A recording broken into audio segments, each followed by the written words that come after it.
2006 সালে হঠাৎ করে আমাকে আর্মিরা উঠিয়ে নিয়ে যায় 135 দিন আমাকে আয়না করে রেখেছে। অনেকে আমাকে কাকড়া মানিক হিসাবে বলে থাকে।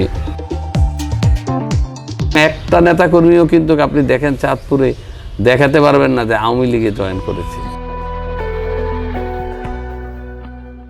কোনো একটা ক্রাইসিস মোমেন্ট হইলে ঘরে ঘুমাতে পারতো না। এই গভর্নমেন্টকে এত দোষারোপ করে লাভ নাই। তো আগের যে ফেসিবাদের শেখ হাসিনা ছিল, সেই শেখ হাসিনা দেখেন আজকে রাস্তাঘাট করে নাই, কিন্তু আপনি রাস্তাঘাটে টেন্ডার দিছে, কাজ বিল উঠিয়ে নিয়ে গেছে। এরকম অনেক ঘটনা আছে।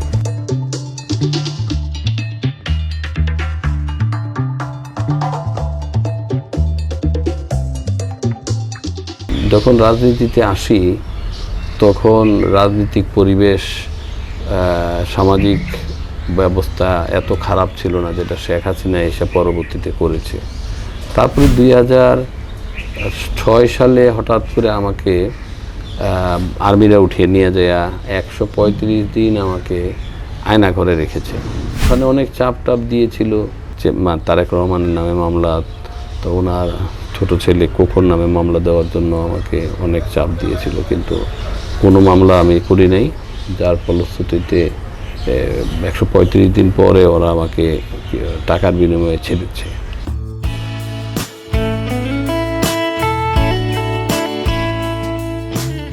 আমি কলেজ জীবনে ছাত্রদল করতাম। তো তারপরে এই চলন ফিরন ঢাকাতে আমার বিএনপির সাথেই ছিল, বিশেষ করে ছাত্রদলের সাথে ছিল। আমার কিছু তো ঢাকা ইউনিভার্সিটিতে যারা ছাত্র রাজনীতি করতো তাদের সাথে খুব সুসম্পর্ক ছিল। তো সেভাবেই আর ছাত্রদল করতে করতে দেখা গেল 2003 সালে চাঁদপুরে আবার বিএনপির সাথে কিছু নেতাদের সাথে সক্রিয় হলাম। যে 2006 সালে নমিনেশন চাইলাম, সেখানে পেলাম না। তারপরে আর পিছনে ফিরা তাকাই নেই আর কি। তো যে জিয়াউর রহমানের আদর্শ আমাদেরকে অনুপ্রাণিত করেছে, যেটা সেই দলের মধ্যেই থেকে গেলাম আর কি আজ পর্যন্ত।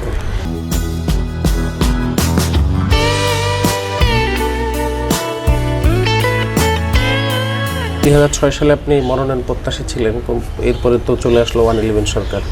ওইখানে ব্যাপক নির্যাতনের শিকার হয়েছে, কিন্তু মনোনয়ন যে আপনি পান না, এই সময় কি আপনার কোনো ধরনের এক ধরনের বিরক্তি আসে না যে আমি এই দলের জন্য বা রাজনীতি করতে এসে?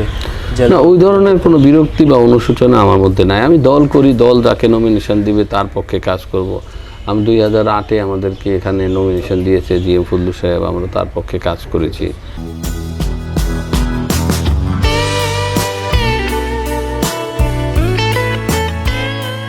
আমাদের নেতাকর্মীদের মনোবল অনেক শক্ত। আমার কাছে খুব অবাক লাগে, 5 তারিখের পরে আওয়ামী লীগ খুঁজে পাওয়া যায় না, আওয়ামী লীগের কর্মী খুঁজে পাওয়া যায় না। আওয়ামী লীগের কিছু কিছু সাধারণ সমর্থকদেরকে দেখি, আওয়ামী লীগের কর্মী খুঁজে পাওয়া যায় না।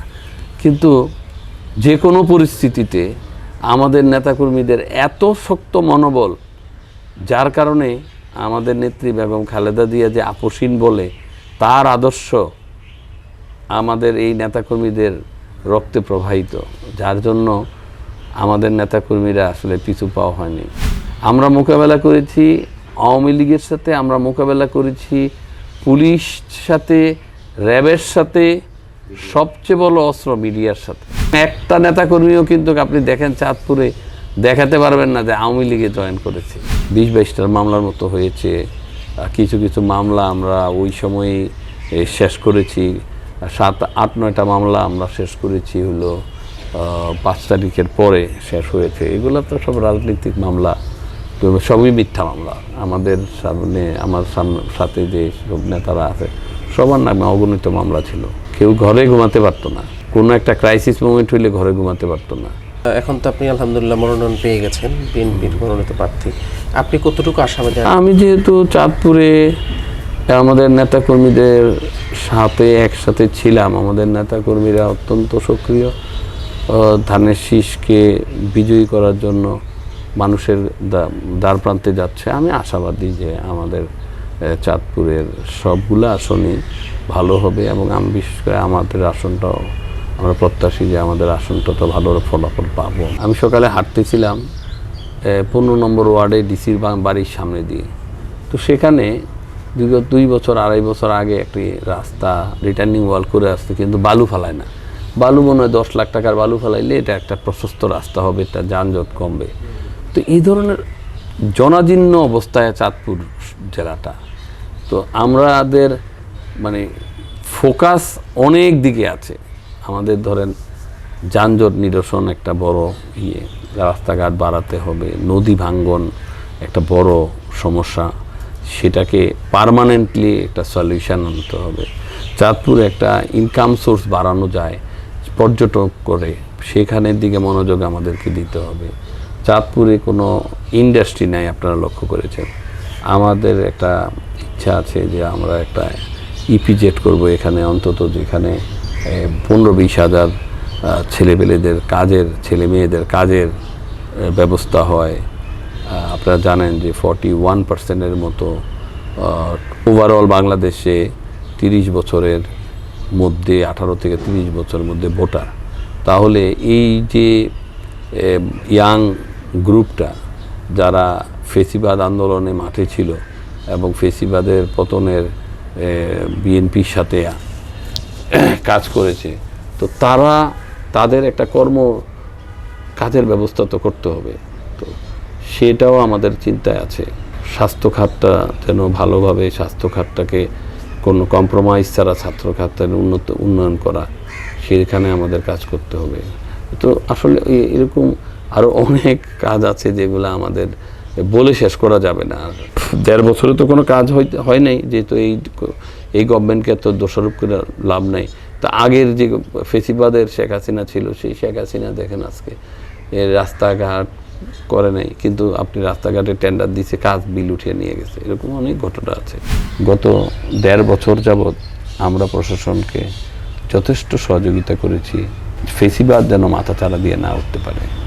কিন্তু একটা গোষ্ঠী একটা ন্যারেটিভ তৈরি করার চেষ্টা করে, এই ন্যারেটিভটা আবার যেন তৈরি করতে না পারে, সেই জন্য আমাদের নেতাকর্মীরা আবার সজাগ আছে। আমি জানি না আপনারা কিছু মিডিয়ার মাধ্যমে এটা ঢাকাতে বিশেষ করে একটা ন্যারেটিভ তৈরি করছে একটা গোষ্ঠী যারা জেনোসাইডের সাথে জড়িত। এই গোষ্ঠীটাই ন্যারেটিভ তৈরি করে নিজেদেরকে মানে ক্ষমতায় আনার জন্য, কিন্তু সাধারণ মানুষের কাছে এটা একেবারেই ধোপে টিকে না। তিনিও নেতাকর্মীদেরকে ছেড়ে যান নাই, নেতাকর্মীরাও কেউ তাকে ছেড়ে যায় নাই। সেটার ঐক্যবদ্ধ একটা প্রয়াস আপনারা এখন চাঁদপুরের রাজনীতিতে দেখছেন। ওনার এই অবদান বিগত 70 বছরে বিএনপির কোনো নেতাকর্মী ভুলবে না। একটা মেয়ের বিয়ে হচ্ছে না, আর্থিক সমস্যার কারণে মানিক ভাই তাকে আর্থিক সহযোগিতা করতো, আবার পলিটিক্যালভাবে সাপোর্ট তো ভাই সবসময় দিয়ে আসছে। ওনার সব কিছু বিসর্জন দিয়ে আমাদের পাশে উনি ছিল। এই 17 বছরের ক্রুশিয়াল সময় আমাদের একজন নেতাই, প্রিয় নেতা শেখ ফরিদ আহমেদ মানিক ভাই, এই দলের প্রতিটি নেতাকর্মীকে যেভাবে আগলে রেখেছেন, যেভাবে দেখাশোনা করেছেন, আমার মনে হয় না যে বাংলাদেশের কোনো জেলায় কোনো প্রার্থী বা সভাপতি, সাধারণ সম্পাদক, কোনো নেতাকর্মীর এভাবে খোঁজ খবর নিয়েছেন।